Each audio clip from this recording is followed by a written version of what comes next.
gumaling siya at lumakas.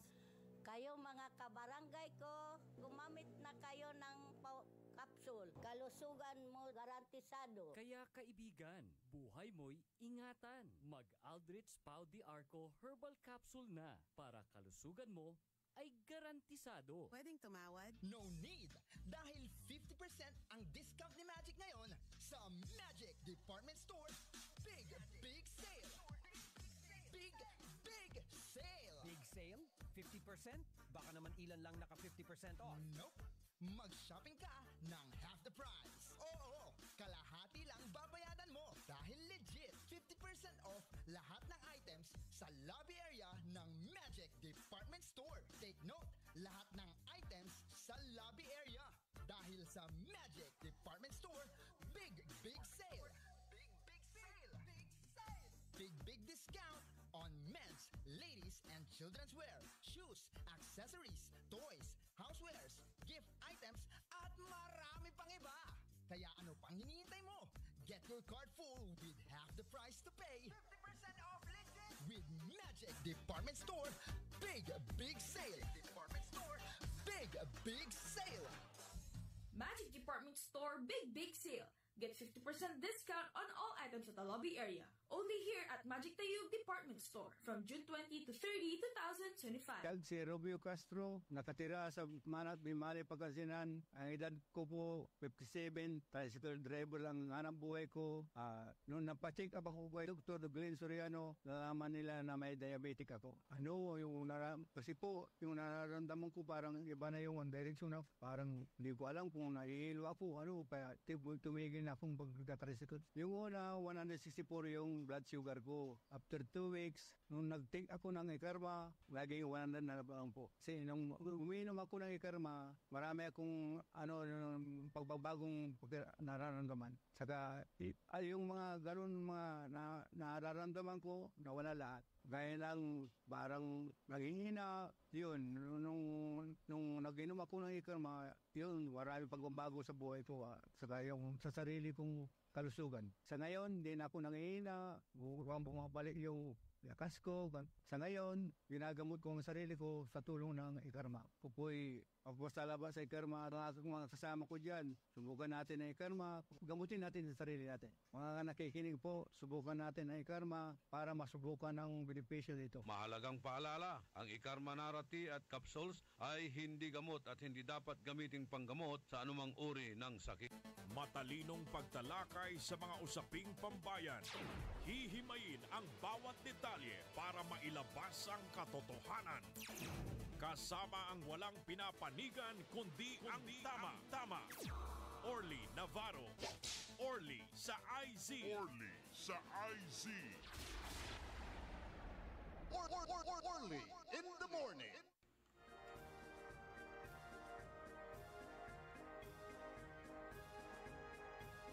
Good morning. Magandang umaga po sa inyong lahat. Naimbag nga bigat, naimbag ngagsapa kada kayo amin na po. Mabig, masanto siya kabuwasan at balang sinansakay ya pinablin dumiringel. Agaw na Sabado, Pitsa 21 at bulan na Hunyo taon 2025. Ipapalong talalangula sa programan Ikarma Health Option. Kaantabay tayo si Dr. Glenn Soriano. Good morning at saraya kabiyangan na batch 1976 na University of Pangasinan. Ang aga-aga na gamutan ito, Doc.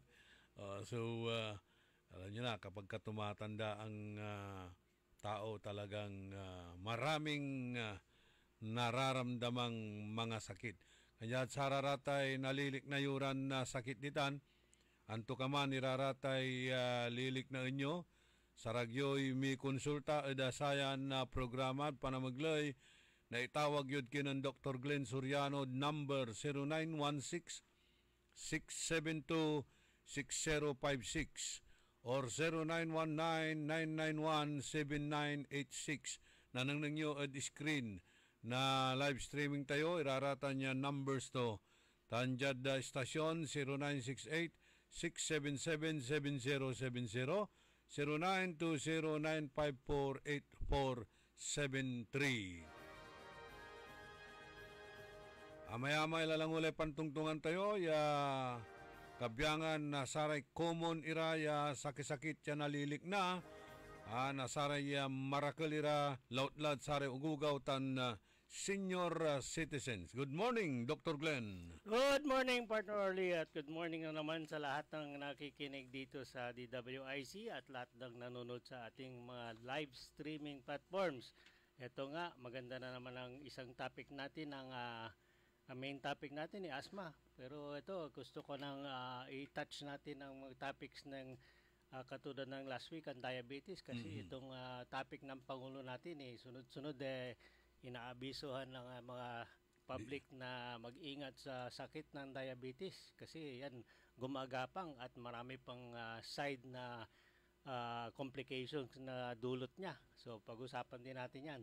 Yes, katunayan, ikinabahala ni Presidente Bongbong Marcos ang datos na pabata ng pabata ang mga Pinoy na tinatamaan ng sakit sa bato o chronic kidney disease. Nakita niya ito sa kanyang pagbisita sa National Kidney and Transplant Institute sa paglulunsad ng mga bagong benepisyo ng PhilHealth Insurance Corporation para sa may mga sakit sa bato. Personal na nakita ng ating Pangulo ang isang bata na dinadialysis sa NKTI. Kaya inutos ng ating Pangulo sa Department of Health na gumawa ng programa para pigilan ang pagdami ng bilang ng mga Pilipino na nagkakaroon ng CKD o chronic kidney disease. Ipinaliwanag naman ni Health Secretary Ted Herbosa na karamihan na pinagmulan ng CKD ay dahil sa diabetes at hypertension. Ito po yung talagang pag-uusapan natin ngayon, Dok. Although paulit-ulit natin itong pinag-uusapan, ay kailangan pa rin nating ipaalala sa ating mga listeners dahil karamihan din dyan halos ay hindi po pinapansin yung sakit na ito, lalo na yung mataas na sugar content na mga kinakain.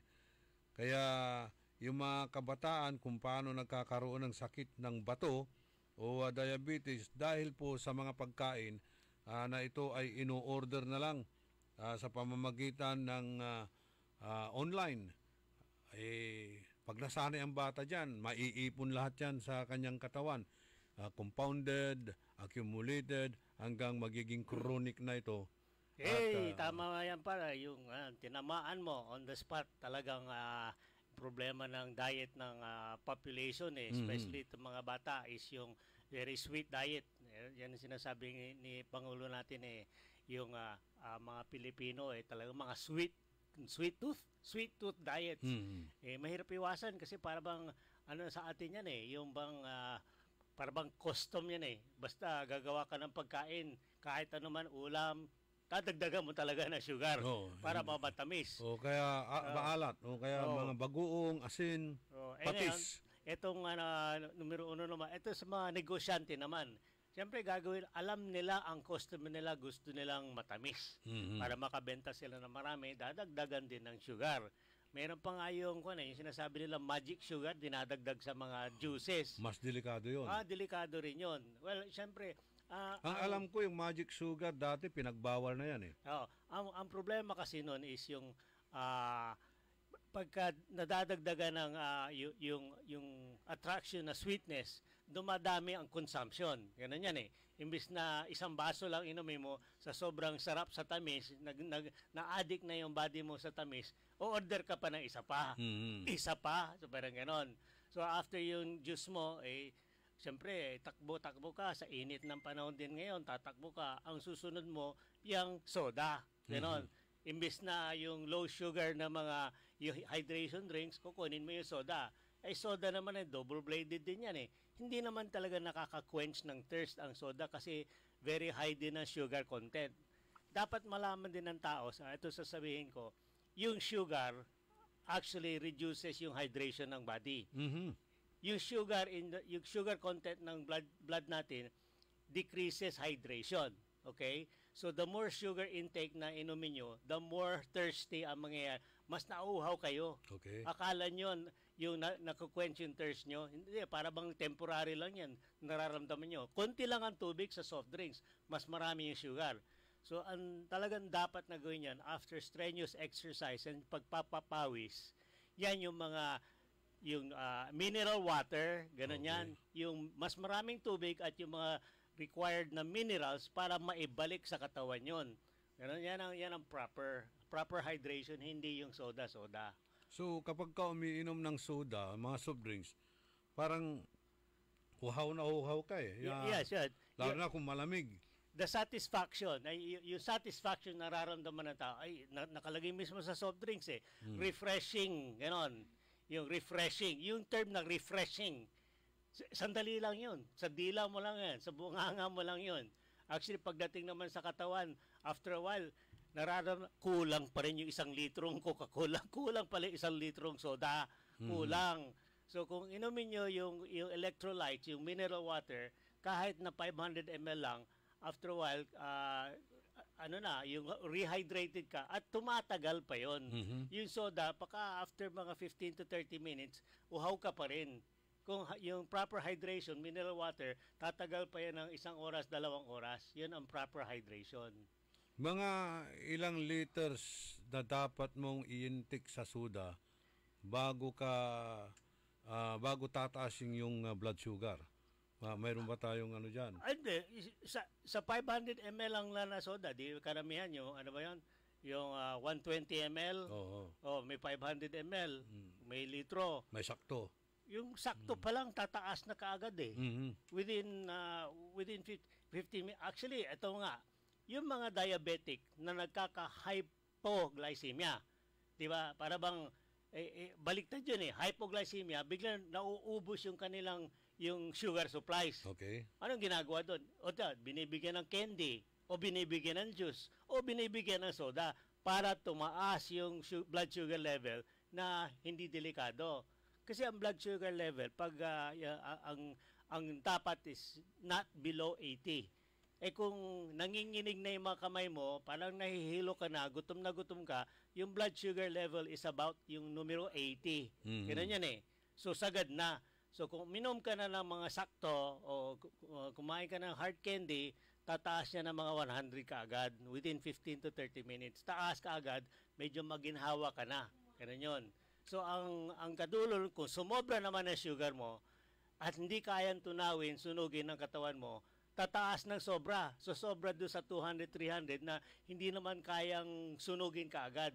So lalabas na naman ang complications. So ayan, kasabi ko lang, pangit yung sobrang mababa sugar at pangit din yung sobrang taas. So alin ang mas delikado dito? Hypo o hyper? Well, actually, both delikado yan. Depende sa situation ng tao. Siyempre, kung nasa kalye ka, hypoglycemic ka, hypo, but blood sugar mo nasa 80. Kung nasa traffic ka o nasa highway ka, bigla kinimatay, ay nasagasaan ka, natamaan ka dahil sa hilo mo. Yan, fatal yon. Miski na doon sa hyperglycemia, pareho naman ang effect eh. Hiluin ka, ganon. Bigla kang himatayin. Kung sa lugar ka na, kung saan ka hinimatay, delikado yon. Yun ang problem nun. Okay. So both are dangerous. Pero kapag ka-hyper at naglalakad ka, siyempre papawisan ka. Yes. Medyo mababawasan yon. Well, hindi ganun kaagad ng effect nun. Kung papawisan ka, siyempre, ang lalabas sa pawis yung electrolytes, alit at saka tubig. Paano yung sa loob? Maiiwan yung sugar. Yung sugar maiiwan dito sa blood vessel. So, imbis na yung blood mo sa loob ng blood vessel is malabnaw, dahil lumabas lahat ng tubig, mas malapot ngayon ang sa loob ng blood vessel mo. So, mas mahirap i-circulate yung malapot na blood kaysa yung well-hydrated blood. Bakit may mga diabetic na mas gustong-gusto nila ang mga soft drinks? Well, addiction na ngayon eh. Yan ang kwan ng body. Parang pag nakakita sila ng soft drinks, para silang nauuhaw. Well, yan ang nangyari kasi dito sa yung sa adaptation ng human body sa sugar. Kasi ang human body kasi ang pre-diabetes is about 5 years eh. Pre-diabetes yan. Hindi ka pa nadadiagnose pero laging nang mataas yung blood sugar mo. So sinasanay mo yung katawan mo sa mataas na blood sugar. Para nasasanay na siya. Kung biglang hindi ka kumain, magrereklamo ang katawan mo. Sabi mo, ay, kulang na naman. Imbis na isang kupa lang na sugar ang iniinom mo daily, binawasan mo, nagdieta ka. Parang isang kutsara lang ang Ayun, yung nararamdaman mo na yan eh. So, kung pre-diabetic ka, nag-a-adjust yung body mo sa mataas na blood sugar level. Biglang kung sa diabetic, yung nasisira na yung metabolize ng blood sugar, yun ang lumalala ang symptoms ng diabetes. Kuha ka ng sugar na hindi naman nakikita ng katawan. Yun ang nangyayari sa diabetes. Ngayon, kumain ka na nga, hindi nakikita yung energy na gagaling sa pagkain mo, gutom ka pa rin, kain ka pa rin ng kain. Sige, soda na lang uli. Yun. So parang vicious cycle ang nangyayari. Kung meron pong isang pasyente na kung saan ay may infection siya sa loob, dinudugo. Dinudugo. Pero ito ay sabi, hindi naman daw problema, kaya lang parang nakakaisturbo. Yung kanyang, hindi naman dinudugo na literally na dugo lumalabas. Nakikita lang sa ultrasound, sa na mayroon siyang dugo sa loob. Pero soft drinks pa rin ang soft drinks. Internal bleeding, mga cancer, kasi ayun, source ng internal bleeding, yung cancer, parang nag-uus lang. Katulad ng yung cancer ng intestine sa colon. Para may ulcer yan eh. Kung may cancer, may continuous na bleeding, umusok, kaya pababa yung blood count, kaya nagiging anemic. Ganon. Hindi naman talaga affected yung consumption ng tao. Kung may bleeding ka sa loob, kaya may ulcer ka, hanap ka pa rin ng blood sugar. Kasi kailangan mo ma-sustain yung physiologic, ang tawag doon, physiologic blood sugar level na 80. Kasi kung bumaba ng 80, dapat kasi lagi mga 100. Kung bumaba ng 80, sobra na yun, talagang nanginginig ka na. Kapag ka nag-grocery yan, talagang karaming soft drinks agad ang binibili. Nauuna pa nga yung soft drinks ang binibili. Kasi yung body natin talaga, meron siyang natural sensor. Kung saan man, ang sensor ng human body nandito sa utak natin. Napipick up niya yung blood sugar level. Alam niya kung nasa 80 na. Kasi uutusan yung katawan na gumawa ng hakban para ma-restore yung normal blood sugar level. Ganun yun. Pero ito yung nakakatakot. Ang sinasabi nga ninyo na ang gustong-gustong kainin ng mga para itong yung cancer is sugar. Yes. Pagkain niya yun. Yes. Sugar is the food of the cancer cell. Ganun yan. Okay, paano natin na-prove? Meron na mga experiment na ang tagal-tagal na yan, mga over 10, 20, nasa medical school pa ako, lumabas na yung article na yan, na ang ginawa nila research study is yung isang pasyente na may cancer cells, sinubject yan. Experimental lang ito sa ICU. Sinubject yung cancer patient sa sustained, yung matagal na, sustained hypoglycemic levels. Ibig sabihin niya sustained is matagal, hindi isang araw. Mga ilang araw yon, pero under intensive care monitoring, inobserbahan, pero yung blood sugar level is between 60 and 80. Kung 60 ka, tulog ka, hindi mo mararamdaman niya, parang comatose ka na. Okay. So, sinustain niya yung blood sugar level below 80, between 60 and 80, for a long time. Yung cancer patient na may cancer cells. After the experiment, wala ng cancer cell, patay lahat eh. So yun na na-prove nila, ang food ng cancer cell is blood sugar. So sa mga nakikinig, kung cancer prone kayo, yun ang sinasabi natin, avoid sweets and avoid yung high blood sugar levels. Ganun yan. So yung may infection ngayon, na mahilig sa soft drinks, may posibilidad na magka-cancer. Correct. Kasi yung infection comes from inflammation. Produces inflammation. And cancer cells are produced by inflammation. Okay? So kung nakarating na ng stage na yung infection, nagkaroon ng inflammation, tapos doon sa inflammatory process, nag-create ka ng yung cells na magiging cancer, tapos high blood sugar ka pa, pinapakain pa nga yung cancer cell para lumago yun. Yun. So yung konting infection, magka-inflammation, magka-yung cancer, yun. Tuloy-tuloy na yun. Ayun, sa kanyang examination, sa urinalysis, nakikita doon na may dugong Yes, lumalabas. So saan ito pa nasusugat sa loob o Yeah. ano? Well, kailangan matandaan niyo yung anatomy, yung kung titignan mo talaga sa microscope yung inflammation. Ang inflammation, ang base nun is puro blood cells eh. Yung kaya namumula eh yung pantalma ganon, puro blood yun eh. Ngayon, kung maraming blood vessels ganon, ang tawag na doon inflammation, ganon. So yung lugar na maraming maliliit na blood cells, ganon, mga capillary na yon, puputok din yun. Kung pumutok yung maliliit na capillaries, may blood oozing, yun ang nangyayari dyan. Merong parang, kung sabihin mo nga, internal bleeding, kung alam niyo yung pasa sa balat, yung bruises, yan ang old blood na parang pumutok yung mga capillaries sa ilalim ng balat, tapos tumagal, naging bruise na pasa. Yun.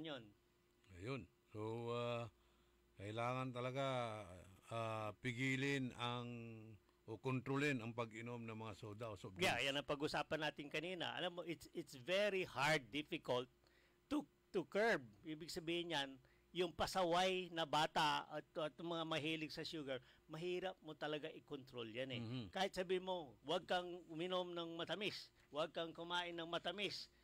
Pero pag nawala ka na, nakatalikod ka, ayun nasa likod mo, kumakain ng candy, ganon, kung anong matamis, yun yan eh.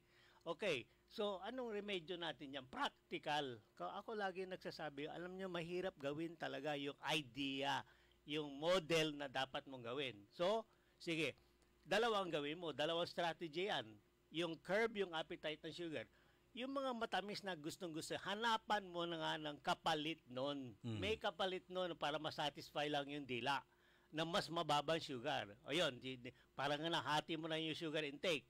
Okay, yung pangalawa, so yung na-intake na sugar na mataas, increase mo yung output naman para mawala yung blood sugar. Exercise ang sagot niyan.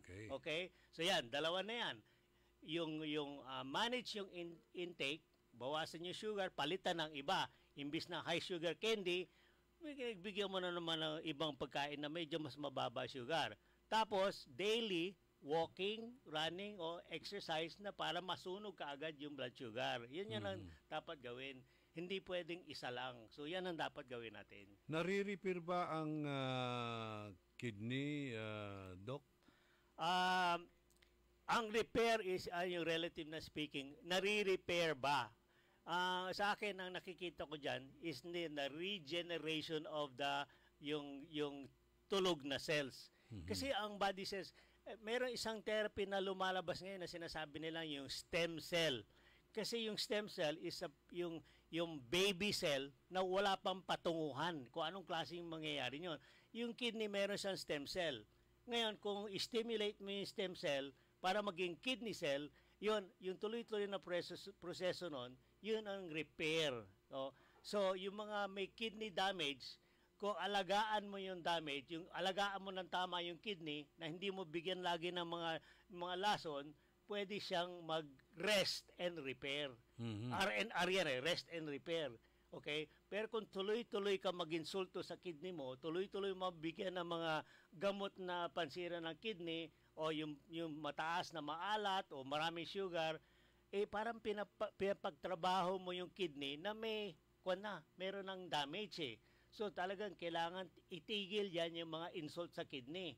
Yung kidney diet, mga sinasabi nila, para makarecover. So pwede talaga i-repair ang kidney through yung recovery process. Okay. Ganun yun eh. So hindi na dadaan sa mga transplant na yan? Hindi na. May pag-asa pa nga. At kita mo, ito ginagawa. Marami na tayo mga pasyente na dito sa Ikarma lang, sinasabi ko, ginagamit natin, na yung mga pasyente on dialysis eh. Hirap din tayo mag-convince pero nangyayari yan kasi yung mga doktor na sa dialysis may mga 50% niya kontra sila. Pero hindi nakikita yung ginagawa namin clinical na meron kaming dialysis patients na nagre-recover. Yung hindi ito agad hindi ito isang buwan, hindi ito 2 months. Ito is tuloy-tuloy umiinom ng Ikarma ng monitored eh. So, ang nangyayari dyan, yung nagda-dialysis 3 times a week, at saka yung mga blood chemistry nila nag-i-improve. Ganun yan eh. pero nag-improve kasi ang ikarma, yung ingredient nito is protective.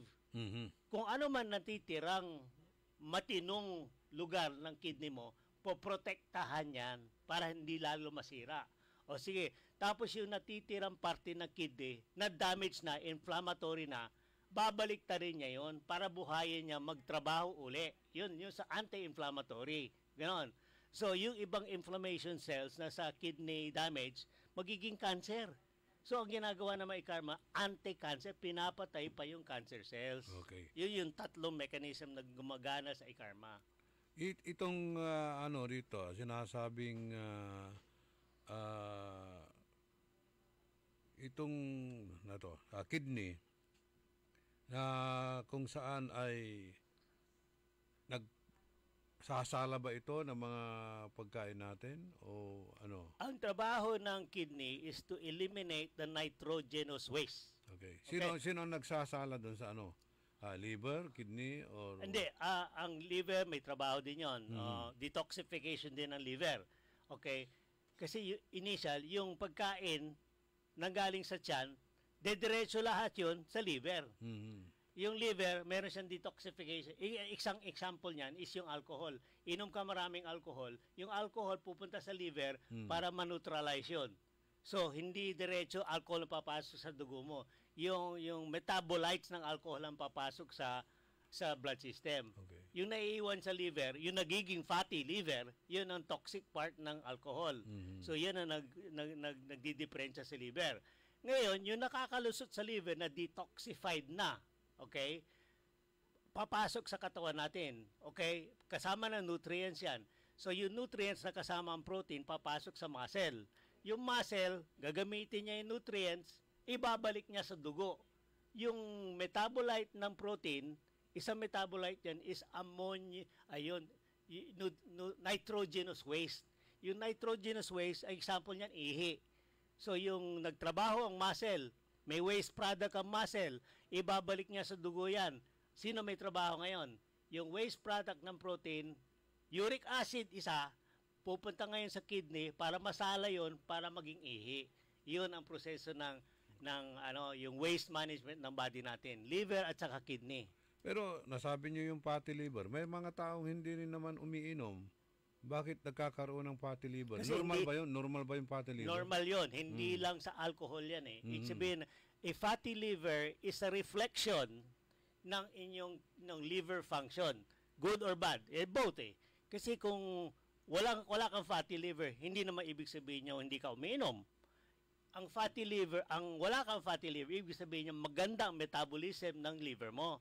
Talaga magandang gana, hindi nag-iipon yung mga taba-taba. Talaga natatapon niya, hindi nag-iipon. Okay?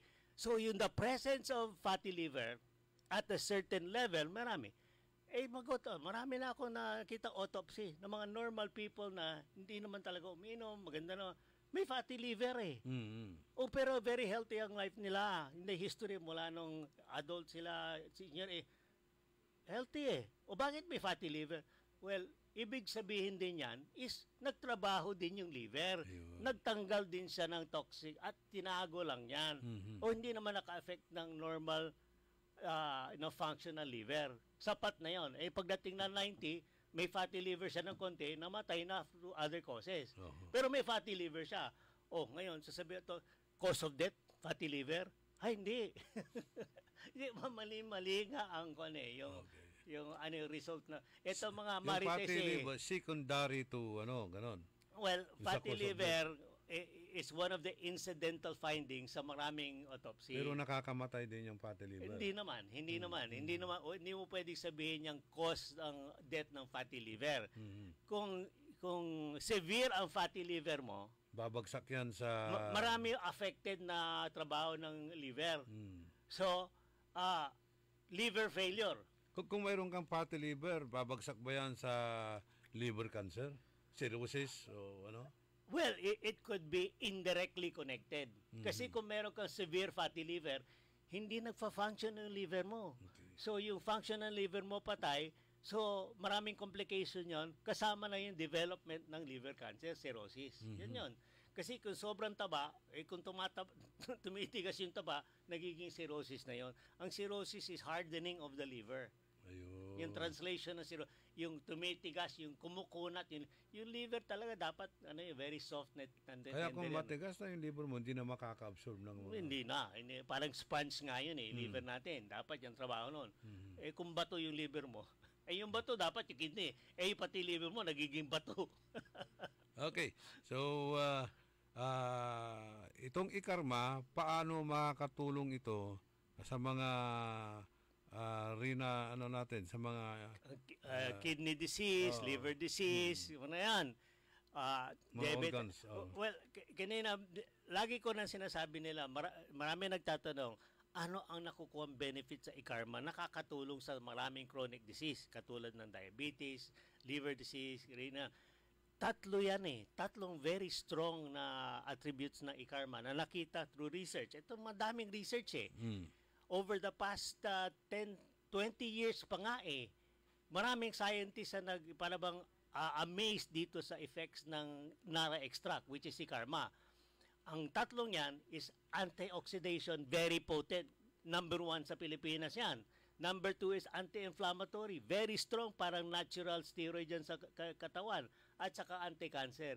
Kung i-combine mo yung tatlong yan, 1, 2, 3 benefits ng ikarma, yun ang very good na isang ingredient, isang herbal preparation ang magbibigay ng very powerful na tatlong activity. Yan ang mahirap hanapin sa isang herbal product. Ayun, nasa ikarma. Nasa ikarma. Okay, so ikarma ang makakatulong yan, mura na, mabisa pa. Nakikita ko nga ako, hindi naman. Ako, the fact is that yung mga top sellers, top 5 sellers, pinag-aaralan ko rin sila.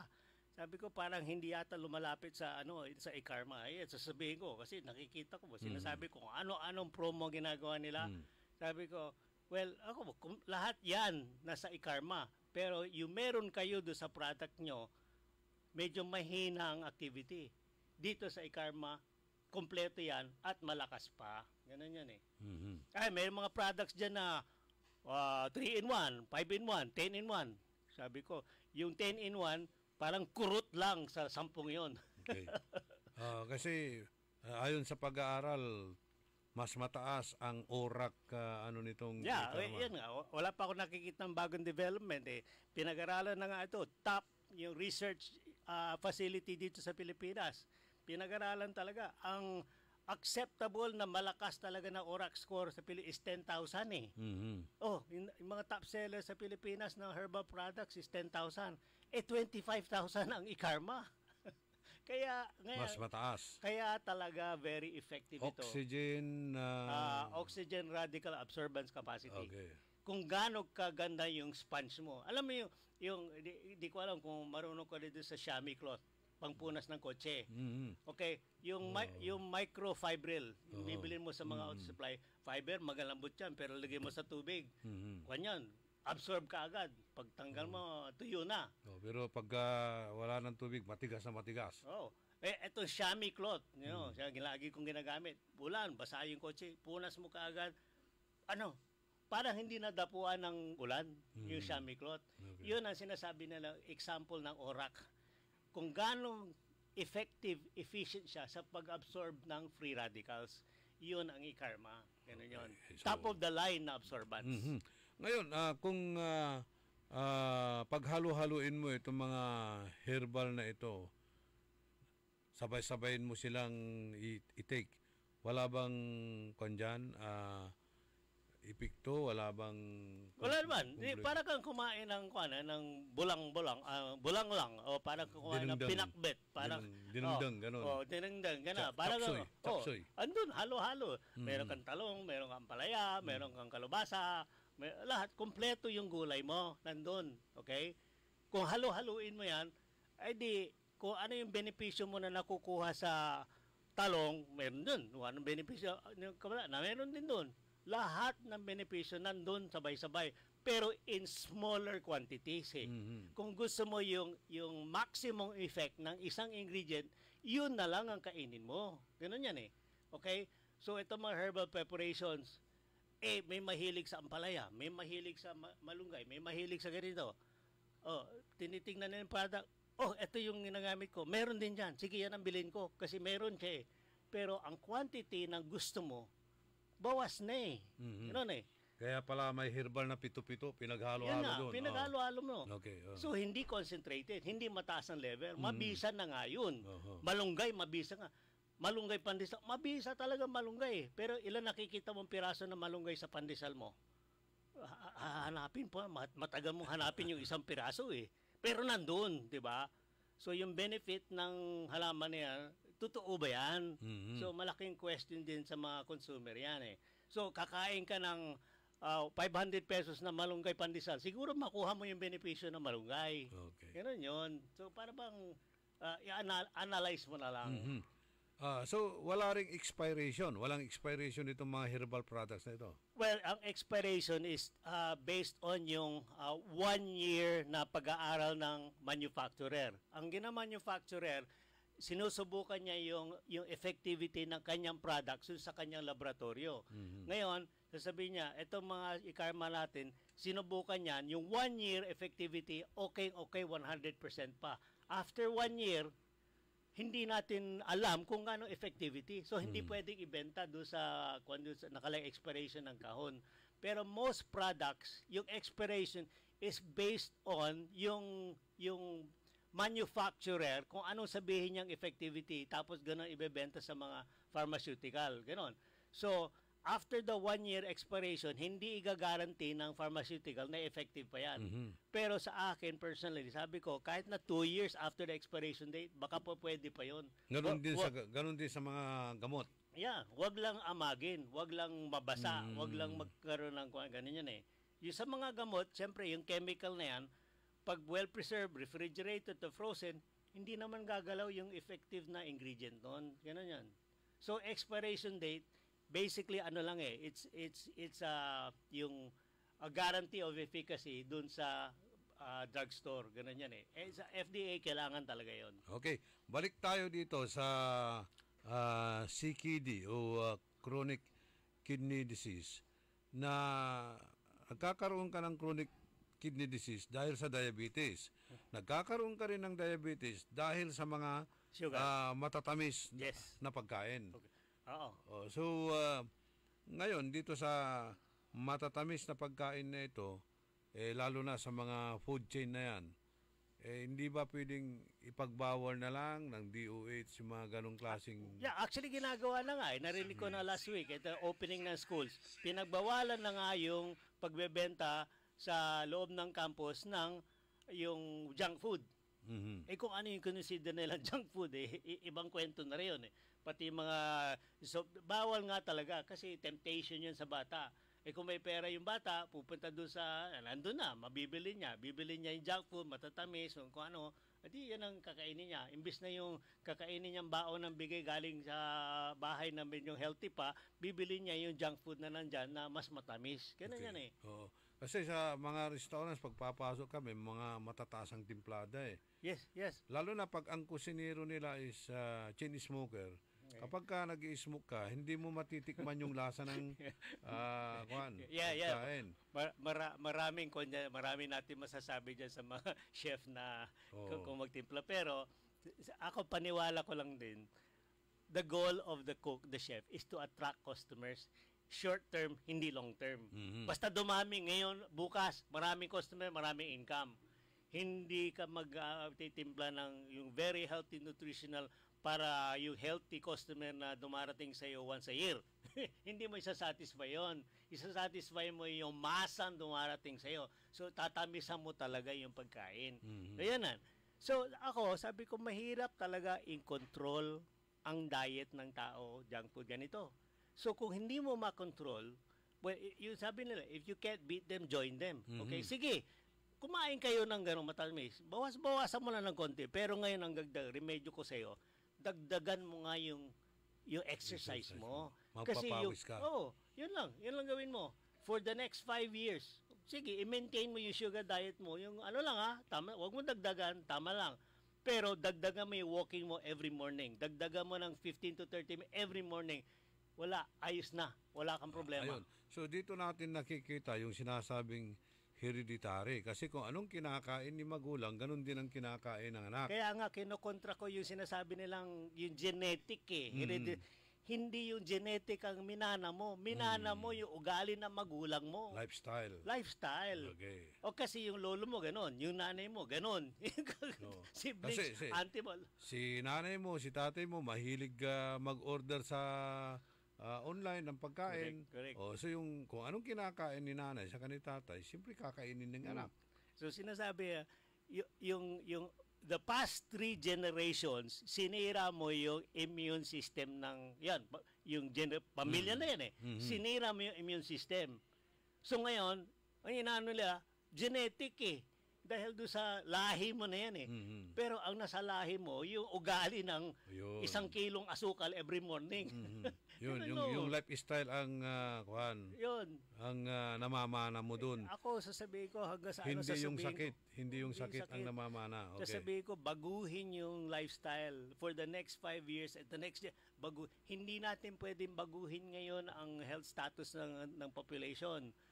Pero ang pag-asa natin is the next 2 generations mag-i-improve yan kasi itong mga bata ngayon nagiging conscious na sa sinasabi natin, nagiging conscious na. Bakit tumataba at lumalaki ang katawan ng isang tao kung sa ganitong klaseng pagkain? 2, intake ng yung improper diet at saka kulang na exercise. 2 lang yun, simpleng-simple. Kung ayusin lang yung 2 item na importante, ginagawa natin every Saturday, sinasabi natin, sana naman hindi lang kayo nakikinig. Gagawin nyo na. Kasi kapag mataba ka, tamad ka na rin na gumalaw So, hindi ka na pwede mag-exercise dahil paglakad mo lang ng 3-4 na hakbang, pagod ka na. Hinihingal ka na. Katulad na sinabi ko, meron ako nakausap nung isang araw na meet ko, sabi ko, isang engineer tumulong sa amin 5 years ago na yan. Sabi ko, Dok, lagi ako nakikinig sa inyo sa umaga, yung maganda yung mga sinasabi mo. Pero ikaw, nakita ka na 5 years ago, diabetic na ngayon 5 years. Iba, ginagawa mo ba yung sinasabi ko? Yun. Iba yung nakikinig. Kung ginawa mo yung sinabi ko 5 years ago, ngayon, ikaw nagja-jogging ka pa rin, hindi ka nakaupo sa harap ng TV. Ganun lang, practical ka lang. Kung hindi ka maniwala sa ikarma ko, maniwala ka sa akin. Yung sinasabi ko sa'yo, yun, kailangan mo ng magandang diet, exercise, ikarma pa. So, yun ang pagkakaiba ng naririnig at nakikinig. Yun. Naririnig niya, pero hindi niya pinapakinggan. Pero yan ang trabaho natin dito. Every Saturday, paulit-ulit natin sasabihin sa mga nakikinig at balang araw, gagawin din nila yun. May pag-asa pa rin. Yung mga ibang doktor, sinasabi nila, pinag-aaralan nila, yung tulad nito, sa laboratory resort, sasabihin, 30% na lang yung function ng kidney mo. Parang ganun Parang, siyempre, pag maiisip ng tao, naririnig niya, madidepress siya dahil parang 30% na lang yung buhay niya, parang ganun. Ako, gusto ko rin baguhin yung ginagawa ng doktor Kasi, kunento ko na rito nakaupo ako doon sa clinic na isang close na colleague ko Naghihintay ako para mag-usap din kami. Ang naririnig ko, advice niya doon sa pasyente niya, bawal ito. Itong pasyente ito, nakasimangot na Para ba sinintensya mo na lang, magpakamatay na lang siya.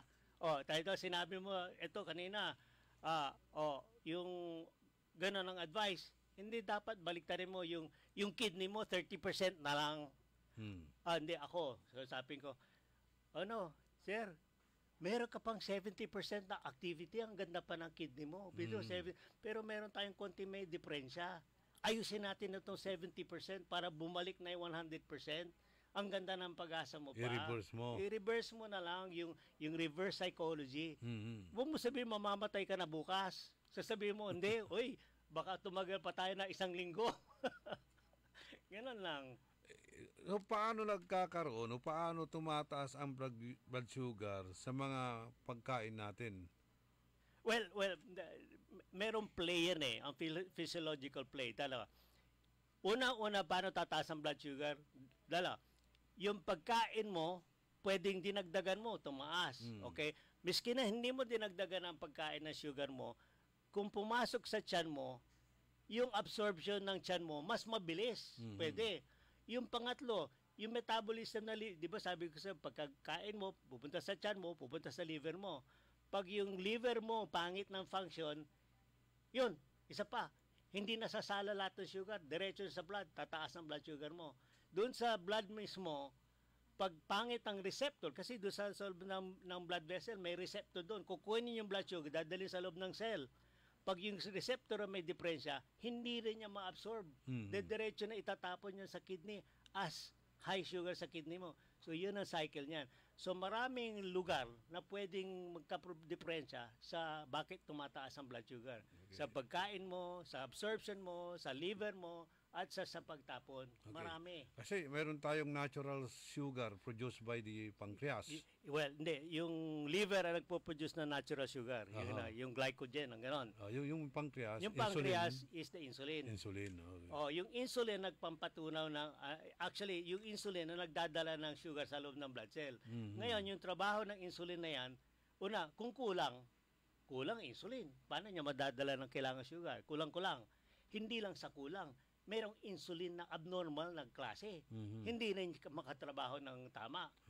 Parang parang yung normal na tao, merong tao nakakalakad na normal. Pero merong pilay na tao di ba? So abnormal yung insulin. Katulad ng tao, may abnormal din na hindi mabagal maglakad o hindi nakakalakad. Yun. So ganun ang insulin. May normal na insulin, may abnormal insulin. So paano masisira ang pancreas doon? Well, yung pancreas nasisira through other yung blood vessel, 'di ba sa long standing diabetes mayroong lang vascular erosion. Yung sa loob ng ugat sa loob ng pancreas, pangit na, so hindi nakakarating yung proper nutrients para ma-maintain yung health ng pancreas. So yung mga diabetic patient, isa sa mga pwedeng maapektuhan is pancreas. Yes, pancreas. Pero usually ang pancreas ang diabetes due to pancreatic problem, para secondary na yan Hindi yung diabetes na nag-cause ng damage ng pancreas. Usually, merong talagang diferensya ang pancreas na nag-a-affect ng insulin production. Okay. Ganun yun. So, ito pancreas parang pinakamaliit na parte ng organ natin, pero importante yon. Importante. Ginagawa nun, dalawang importante. Yung digestive enzymes, nagtutunaw ng taba, at saka sugar, at saka insulin. Dalawa. Kung wala kang pancreas, marami kang problema. O may cancer ang pancreas, mayroon din. Bangungot ang tinatawag nila dyan. Mamamatay ka sa tulog mo sa gabi dahil exsanguination ang mangyayari dyan. Okay. So, bakit tinawag na bangungot? Pancreatic. Para ka ng para kang bad dream Ayun. Yun. Para namatay ka sa tulog. Para sinasabi niya, nanaginip ka ng pangit na pinatay ka tapos natuluyan. Hindi, usually pag binuksan mo autopsy, yung exsanguination sa pancreas, may pumutok na ugat. Ganon. So, mamatay ka, exsanguinated ka, hindi ka na talaga gigising. Pero mahirap nang i-diagnose yan. Parang aneurysm niya na biglang pumutok. Okay. So marami palang nakakatakot na sakit na dulot nitong diabetes na ito. Ito nga, sinasabi ko kanina ba, these are chronic diseases. Chronic diseases, alam niyo, traitor yan ngayon pa lang, mayroon chronic. Kaya sasabihin, address ko ito sa mga bata, mga above 20, 30, 40. Yung mga edad na yan, kayo ang nagdadala ng chronic disease at saka pre-diabetes. Yun. So yan ang address ko ngayon. Yung mga 50, 60, 70, hindi naman sa Okay. Pero may repair. Ngayon 30, 40, 50, preventive na tayo dyan. Okay. Yung mga diabetic, mayroon din tayong kilala mga diabetic na inaalis yung gallbladder. Not connected. Pero because of the gallbladder, yung chemical imbalances nagde-develop ng gallbladder stone. So kung malaki ang gallbladder stone, nagbabara yung gall na nagda-digest ng taba, lumbulobo yan Hindi makalabas yung dapat So, barado, masakit, kailangan tanggalin. So itong gallbladder, iba naman sa bato? Iba yung bato na sinasabi ng kidney. Kasi may gallbladder stone. Merong kidney stone. Ganun yun. Pero both are stone formers. Pwede kang mag-produce ng stone sa kidney, pwede kang mag-produce ng stone sa gallbladder. Ang problema, maraming taong magaling magtapon ng stone, yung gallbladder stone. Hindi lumalaki, tapon ka agad sa tiyan. Basta tiyan yun Pero meron mga gallbladder stone na hindi lumalabas, nandun lang, palaki ng palaki. Actually, itong kaibigan natin na si Dr. Roy Serrano, may pinapakita sa akin na parang coral reef na Stone. stone. Paano nang nabubuo sa loob yun? Paano maalis yung ganun? Ganun kalalaki na nandito pala sa loob. Well, yung gallbladder duct, maliit lang yan parang straw lang yan yung stone na yan may stone na may patulis-tulis, may stone na smooth, parang bato lang. Kung ang nangyayari, alam mo niya, pag ang isang chemical, crystal, nabababa doon sa fluid, palaki ng palaki yun So, naiipon yan? Naiipon. Tingnan niyo yung sa mga kuweba, yung stalagmites, stalactites, paano na lumalaki yun? Tulo ng tulo patigas. Tulo yung tubig, tumitigas. Yung dulo, tumitigas, diba? Ganyan ang stone sa gallbladder. Nandun lang siya sa gallbladder fluid. Pero habang nandun lang, hindi lumalabas, palaki ng palaki kasi nagkukolekta yan ng yung chemical nagpapatigas. Ganun yan So, may matulis. Yung matulis, kung tumusok doon, hindi talaga lalabas. Talagang kailangan pasukan mo, invasive, para matanggal yun. Ganun nun. Gallbladder surgery. Operasyon. Operasyon. So bakit ganun kalalaki yung nakikita kong pinapakita? Yun ang difference ng mga gallbladder surgery. Merong, ano man tawag na, yung tubo lang ipapasok, dudukutin lang, kaya tanggalin. Imagine mo paano yun lalaki sa loob ng tiyan? Natitigas. Chemical reaction yan Chemical precipitation. Okay? Yan yung theory ko dyan is chemical imbalance. Kasi kailangan magpe-precipitate. Sa chemistry naman tayo, nasa high school pa na natin, high school, college, na sasabihin sa'yo ng mga professor mo, i-mix mo to, tingnan mo mangyayari, magkakaroon siya ng crystal. Pag minix mo talagang chemical. Pero ang base niya is acid or base. Yung body natin, basic Pag yung naging acidic dahil ng mga diabetic, ketoacidosis, mas maraming magpre-precipitate ng mga kung ano-ano, bato-bato. So yun ang physiology ng production ng bato, yung chemical imbalance ng body natin. Kung i-maintain mo yung body mo na physiologically alkaline, mas magandang health mo kaysa yung acidic. Okay. Marami nang sa atin, nag-chat, pero puro mga greetings pa naman ang sinasabi. Wala pang ng kanilang mga karamdaman. Siguro gumagamit na ng ikarma ang mga ito dahil hindi na nagtatanong. Ang dapat goal natin dito, sabi ko, after 1 year, kung na-improve natin ng kahit na 1% lang ng health ng mga nakikinig dito, matutuwa na tayo. Nakinig. Ito ang masakit Itong magkakaroon ka ng chronic kidney disease. Ang masakit dito yung nagpapadialysis ka, gumagasta ka pa ng pera. So, dalawang yun na mahirap na nga yung magpapadialysis Hindi naman sa yan ang para bang padala din ng Diyos yan, para bang leksyon sa public. Okay, tanong ito mga dialysis. Pag wala tayong dialysis pasyente gano'n, yung gastos, hindi matatakot yung younger generation Kaya yan, sabihin natin, tingnan niyo nga nangyari ng dialysis kasi hindi nakinig nung age mo. Ngayon itong age mo, may pag-asa ka pa. 20-30 ka pa lang, ito pre-diabetic ka na. Ayusin mo na para hindi ka makarating sa ganyang dialysis at gastos. Paano yung mga nagkakasakit ng ganun na hindi pa nadidiscover ito mga kidney transplant or dialysis na ito? Well, yan ang mahirap na future yan Yung mga country na undeveloped, wala itong mga, paano manage, walang management Yung parang left to divine providence na lang, tatapos ka na ganun. So ganun na lang na kung ano yung sakit mo, ganun hindayin mo na lang. Parang kung ako mag-comment, ayoko mag-comment kasi ang ginawa ng gobyerno niyon do sa yung mga kidney dialysis. Biro mo, parang dinoble na nga ang benefit Tapos dinagdagan ang cost para sa mga magda-dialysis Sa akin, underlying message, teka muna, para bang ini-encourage mo yung mga taong magkaroon ng dialysis Imbis na i-promote mo na lang yung prevention, ini-encourage mo. Hindi naman sa ini-encourage, pero yung nakikinig, sabi ko, di bali, may dialysis naman Wala na ba ibang paraan na magamot ka except sa dialysis or kidney transplant? Wala. Wala na. Prevention na lang ang naiwan. Prevention na lang ang naiwan. So, Pag dapat- nakarating ka sa dialysis, yung stage na kailangan mag-dialysis ka na, wala na. Susundan mo na lang talaga ang traditional medicine eh. Oo, pero ang dialysis, hindi naman nakakagaling na sakit yan. Hindi. Nagpapahaba lang. Tulong lang yun. Nagpapahaba lang ng Oo, papahaba lang hanggang sa hindi mag-recover yung kidney mo. Pag nagpapadialysis ka, mag-recover ba ang kidney? Oo, hindi. Marirecover niya? Pinapahinga mo sa dialysis. Pinapahinga mo sa trabaho ang dialysis eh. Kasi kung hindi ka mag-dialysis, tuloy-tuloy ang distraction na mangyayari sa katawan mo kasama sa kidney. Malalason nga. O malalason ka tuloy-tuloy. Kaya importante yung dialysis eh, para makatulong do sa yung paggagamot ng the rest of the body. Ganun yan eh. Kasi you need the rest of the body to help repair the kidney itself. Ganun yan eh. So kung hindi ka magda-dialysis, dadami toxin, masisira pa rin ang kidney mo. Mhm. So sana ang pag-asa natin dito is yan, preventive. Encourage the prevention ng further damage ng kidney. Yun. Prolonging the agony. Well, yan ang magandang, kailangan talaga gawin natin yan. Pero